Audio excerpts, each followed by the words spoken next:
the start of prophase 1, the chromosomes have already duplicated. During prophase 1, they coil and become shorter and thicker.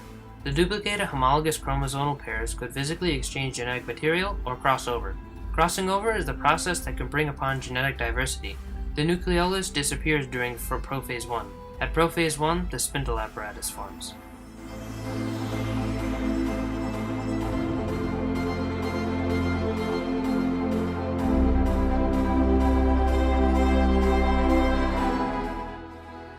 In metaphase 1, the pairs of homologous chromosomes tightly coil and condense and become arranged on a plane equidistant from the poles called the metaphase plate. Spindle fibers from one pole of the cell attach to one chromosome each, called sister chromatids, and the spindle fibers from opposite poles attach to the homologous chromosomes.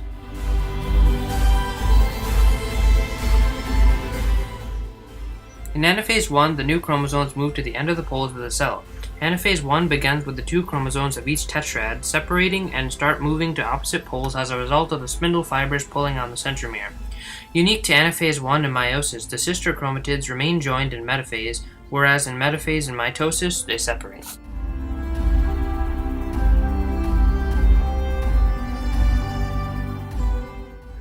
In telophase 1, first the nuclear envelope reforms around each chromosome set and the spindle apparatus disappears. Cytokinesis involves the formation of a cleavage furrow that results in the pinching of the cell into two separate cells.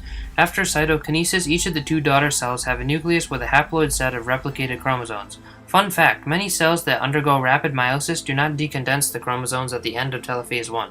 Other cells perform chromosomal decondensation at this time. In prophase 2 of meiosis, there is no new chromosomal duplication as the chromosomal duplication occurred before meiosis 2. Next, the centrioles duplicate. This happens by the separation of the two members of the pair and then the formation of a daughter centriole perpendicular to each original centriole. Then the two pairs of the centrioles separate into two centrosomes, or exterior centrioles. Then the nuclear envelope breaks down and the spindle apparatus forms.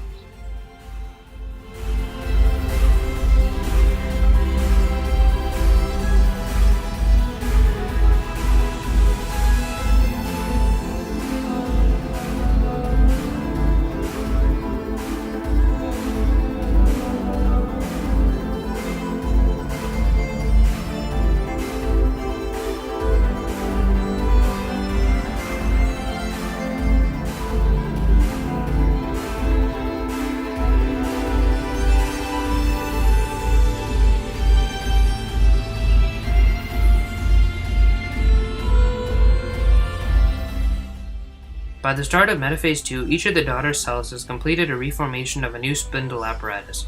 Next, single chromosomes align on the metaphase plate much as chromosomes do in mitosis. For each chromosome, the kinetochores of the sister chromatids face the opposite poles and each is attached to a kinetochore microtubule coming from that pole.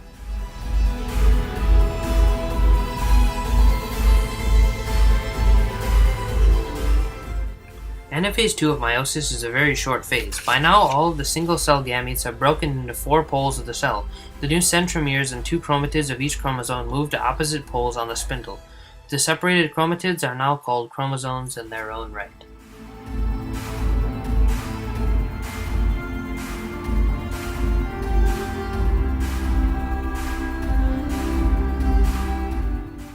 At telophase 2, this is nearing the end of meiosis. The nuclear envelope forms around each set of chromosomes. Cytokinesis takes place again, producing four daughter cells, example of gametes in humans.